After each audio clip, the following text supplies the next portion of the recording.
दूसरा, अभी हमारे मोबाइल रेडियो स्टेशन के भाई यहाँ आए हुए हैं, उन्होंने कहा कि मोबाइल पे अभी भी कुछ भी नहीं करना ना कम हो जाएगी। आज एक ऐतिहासिक अवसर है, बहुत बड़ा निर्णय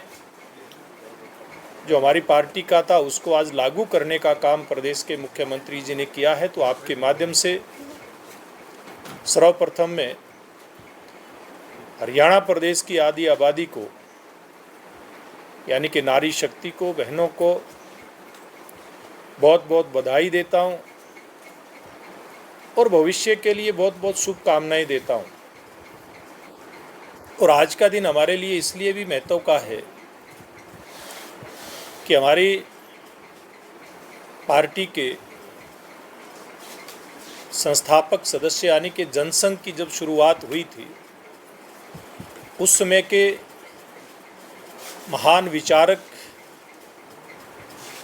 जिन्होंने जनसंघ के संस्थापक अध्यक्ष डॉक्टर श्यामा प्रसाद मुखर्जी के साथ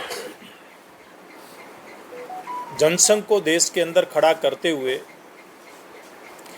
एक महान राजनीतिक विचार पूरी दुनिया के राजनीतिक क्षेत्र को देने का काम किया था, वो था एकात्म मानव दर्शन। कहीं पूंजीवाद की बात होती थी, कहीं मार्क्सवाद की बात होती थी, कहीं समाजवाद की बात होती थी, लेकिन पूरे देश का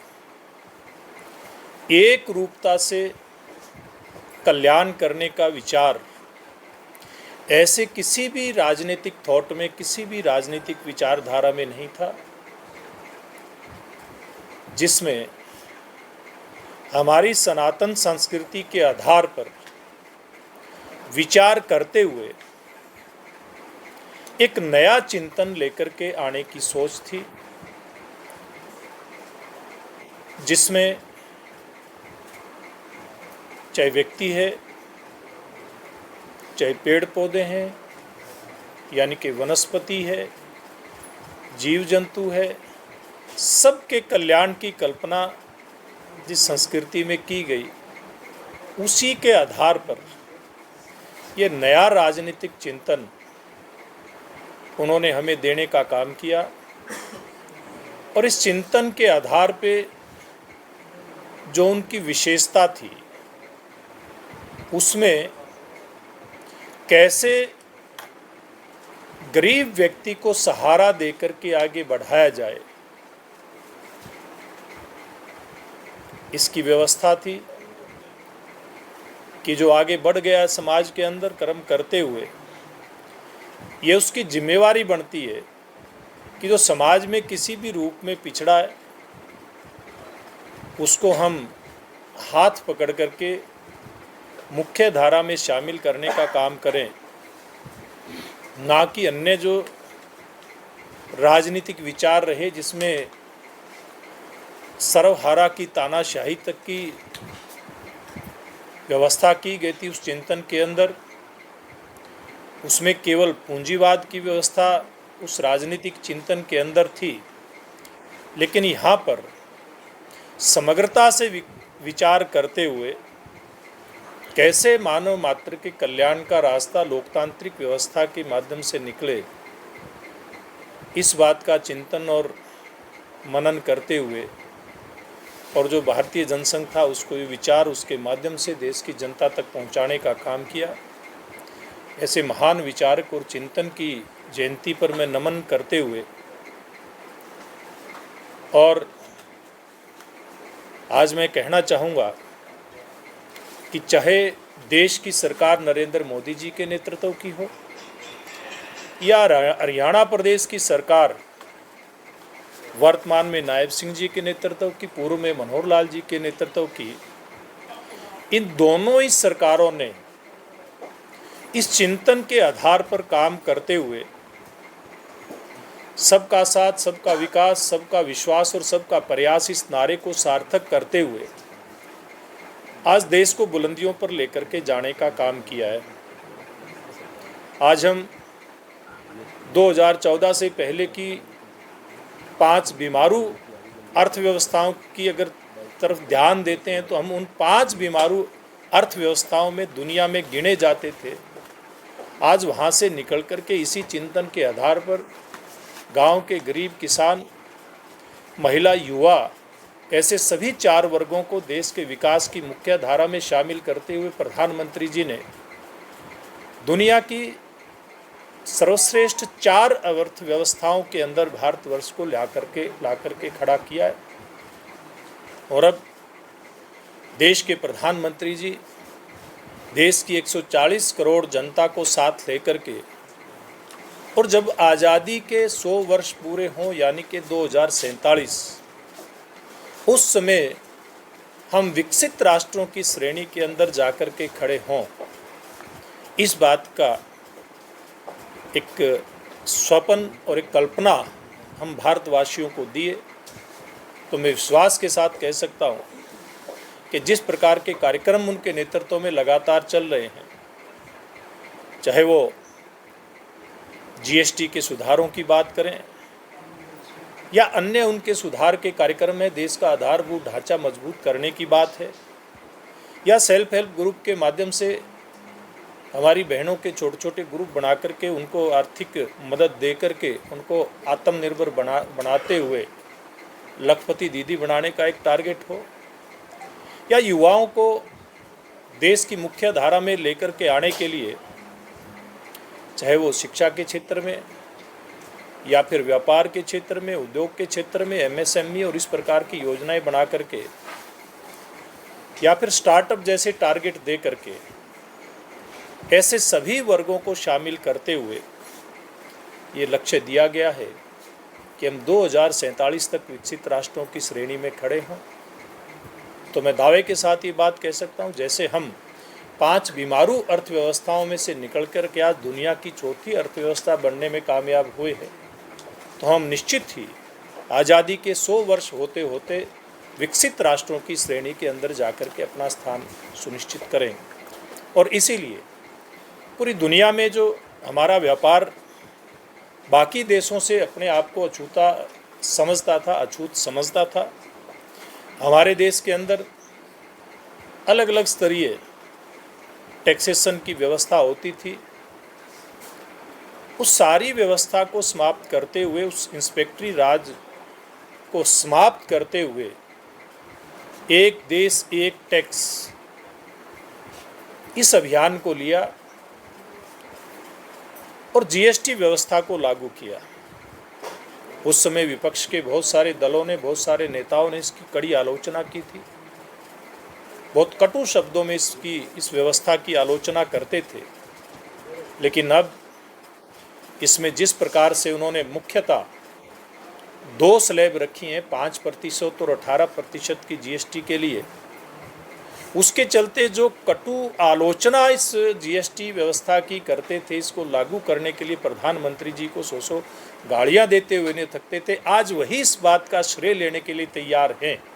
कि इस व्यवस्था की शुरुआत तो कभी हमारे कार्यकाल में हुई थी। तो ऐसे ऐसे कदम उठा करके देश के प्रधानमंत्री जी ने हमारी अर्थव्यवस्था को मजबूत करते हुए, और कैसे आम जन, गरीब, किसान, मजदूर तक इस व्यवस्था का लाभ पहुँचे, 22 सितंबर से इस नई जीएसटी की जो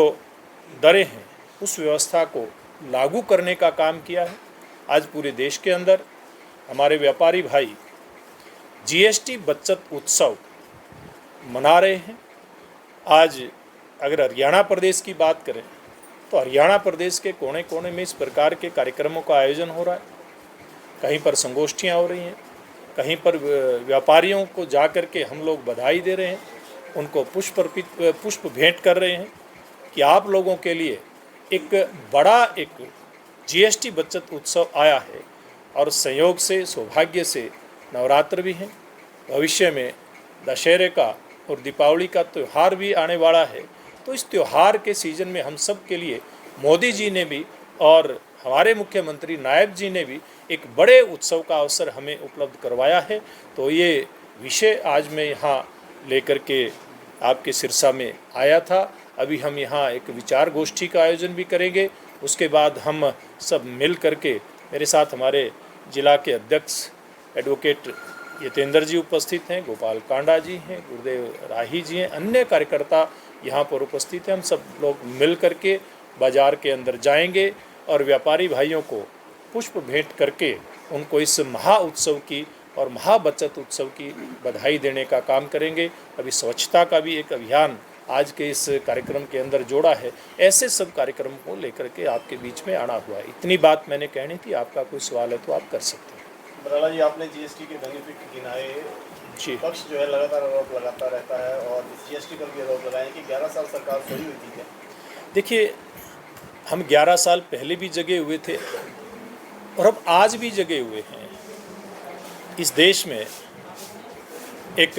बड़े अर्थशास्त्री, देश के वित्त मंत्री भी रहे, प्रधानमंत्री जी भी रहे, आदरणीय डॉक्टर मनमोहन सिंह जी। आपके पास इस प्रकार का व्यक्तित्व था, लेकिन आपने अपने तुच्छ स्वार्थों के लिए इस प्रकार की व्यवस्था को छूने तक से आपने परहेज किया। आप इतने बड़े बदलाव और कड़े बदलाव करने से आप डरते थे। आप में हिम्मत नहीं थी इतने बड़े बदलाव करने की। सोचते जरूर थे, मनमोहन सिंह जी ने विचार जरूर रखा था देश के सामने, लेकिन इस प्रकार के क्रांतिकारी विचार को, इस प्रकार के बड़े विचार को और योजना को लागू कर सकता है तो वो आज के दृढ़ निश्चयी और कड़े और बड़े फैसले करने वाले देश के प्रधानमंत्री नरेंद्र मोदी जी ही ऐसा फैसला ले सकते हैं। आज उन्होंने बड़ा फैसला लिया है, जिसके कारण से मैं समझता हूँ आज पूरे देश के अंदर, चाहे वो व्यापारी हैं, चाहे उद्योगपति हैं, कर्मचारी हैं, किसी भी प्रकार का कोई व्यवसाय करने वाले हैं, यहाँ तक कि बीमा जिन लोगों ने करवाया है, बीमा करवाने वाले ऐसे हमारे सभी परिवारों के सदस्य, कंपनियाँ, फिर किसान, मजदूर, ऐसे सब लोगों को इस नई व्यवस्था से बहुत बड़ा फ़ायदा होने वाला है। इसलिए आज उत्सव कैसा माहौल है, ये उत्सव जैसा माहौल उन लोगों के भी समय में हो सकता था, लेकिन उनके अंदर कोई इच्छा शक्ति नहीं थी। सर, जो आप लाडो योजना की बात कर रहे हैं जी, इसमें विपक्ष कह रहा है कि ये तो सरकार ने गुमराह किया है। चुनाव से पहले सभी महिलाओं को पेंशन देने की बात की और अब कंडीशन लगा के इसमें योजना शुरू की। देखिए, इसमें जो भी कंडीशन लगाई गई हैं बहुत व्यवहारिक है। कोई भी योजना लागू होती है वो हमारी सरकार आंख बंद करके केवल शरह लेने के लिए योजना को ना तो उसका स्वरूप तैयार करती है और ना उसका क्रियान्वयन करती है। हम योजना